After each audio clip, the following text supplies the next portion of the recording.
It is very, very shocking that some of you do not understand what the Fulanis have in store for you. Very, very soon it is going to happen. And when it happens, your eyes will clear. And about whom you will see it very clearly. A Fulani traveler identified as Bashir Dalhatu Liman has alleged that fellow passengers at a Lagos motor park refused to board a GIGM commercial bus with him simply because he's Fulani, with passengers reportedly calling him a herdsman and openly declaring they will not travel with him. Faced with the mounting tension, the transport company refunded his fare and removed him from the bus. Let's take a look. Since yesterday, I am on my way to Calabar. I go to GUO first. I see there GUO Park. They say they are not going to Calabar. They tell me I have to come to GIGM. Here am I standing GIM. But after I pay the money in the early morning, when I go to Interbus, the passengers say they are not going to travel with Fulani. Just because of I am Fulani, they are not going to travel with me. Which make the GIGM to pay me back, refund me my money. They say they are sorry because passengers say they are not going to travel with Fulani. It's unfortunately. I'm sending this video to the world to know how we feel in our country. Today in Nigeria, just because of your Fulani, people will say they will not travel with you. Unfortunately, it is unfortunately. The crimes you have in the north, the insecurity you have in the north is as a direct consequence of their own action. They groomed them. Al-Qaeda in the Maghreb, ISIS in West Africa, Boko Haram, Fulani headsmen, bandits, all of them. Who brought them to Nigeria? It's Fulani. Fulani brought them into Nigeria. El Rufai brought them in. Bauchi State Governor brought them in. Are you people deaf and dumb and stupid? When you... Ayo, the reactions online have been fierce and divided, with many Nigerians condemning the discrimination as ethnic profiling, while others have argued that the rampant insecurity linked to armed groups has left ordinary citizens frightened and unable to distinguish between criminals and innocent Fulani civilians. But here's the truth. Bashir Dalhatu Liman is not a criminal. He's a citizen. And every Nigerian citizen deserves the right to travel freely in their own country. Absolutely. All right. So I'll go back to the press conference held by the Minister of Information and National Orientation, where he had said that the aim of these terrorists was to weaken national unity.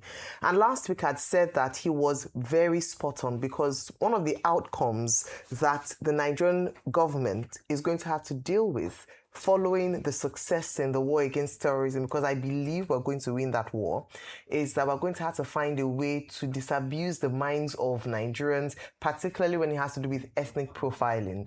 I recall that during the herdsman farmer clashes, there was a time people kept on saying Fulani herdsman, Fulani herdsman. And that phrase had to be challenged because it was deepening stereotypes against a particular ethnic group.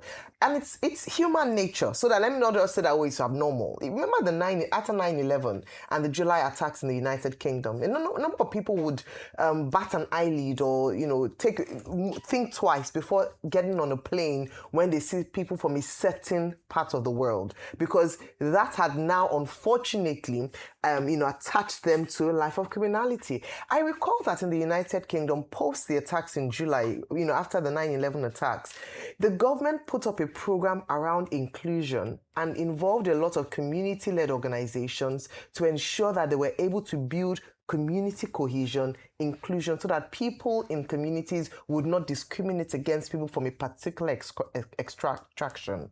This is a duty for the Office of National Orientation. Let us begin to start thinking about that now. In the same way that certain post-Civil War, NYSC was created to foster that sort of unity amongst ethnic groups in Nigeria, I believe it's time for us to think of projects like that and commit much needed funds that's community driven, because we do not want any Nigerian to be discriminated. If we have things like that where it even escalates to even job discrimination, you're also leading the people back to a life of criminality if they are not accepted in society. And so I believe that this is a task on the softer side of this fight against terrorism for the government to begin to think about. Let's not get to that, but we already see that it's happening. Yes. And the truth is that in some ways you can understand why people would behave in that manner. It does not justify it, it does not excuse it, but we need to begin to think of programs geared towards national unity, cohesion, bringing Nigerians back together. National unity and cohesion is what we should preach. Mr. Lehman should be advised that he can go to court. Yes. Because we have a lawyer in the house. What has been breached is his fundamental human rights. Yes. And he can enforce his right to freedom from discrimination on the grounds of ethnicity, religion, birth, or circumstances. Section 42 of the Constitution. And also his freedom of movement. Correct. You know, and all of those sections between sections 36 to 45. Correct. He should go to court. To court. And this will be a valid circumstance in which Dr. Bati, we have a story about go to court with your principal. Good luck, Jonathan. We'll take that story. No, that's politics. No, because fundamental human rights. So political court is different. Well, I was warning you. It is the spillover of their same, should I say, terror effects that we are feeling right across the South. That was why we said with the launch of ESN that we cannot allow that nonsense to continue. They know they are not going to make any headway in the East. They have turned their attention to the West. They are forcibly occupying their land and telling them that they cannot do anything about it. A whole presidency in a country openly and brazenly supporting terrorists.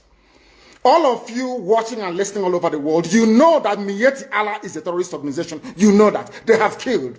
They have said that Benue State is theirs for the taking as a spoil of war. All of you are aware of it. You know what they are doing. Anywhere you have Fulani headsmen, terrorists for that matter, they tell you, oh, they are pastoralists.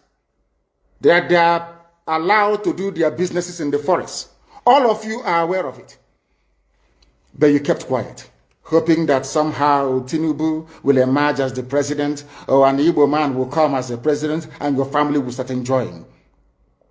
But in the meantime, you have no more farmlands, you have no more forests, you have nowhere you can call your own home. The same stupidity exhibited by Hausa peasants that enabled Fulani to take Sokoto from them, that enabled Fulani to take Katsina from them, that enabled Fulani to take even Kanu from them. Every Hausa land is occupied either by a Fulani emir or a Fulani governor.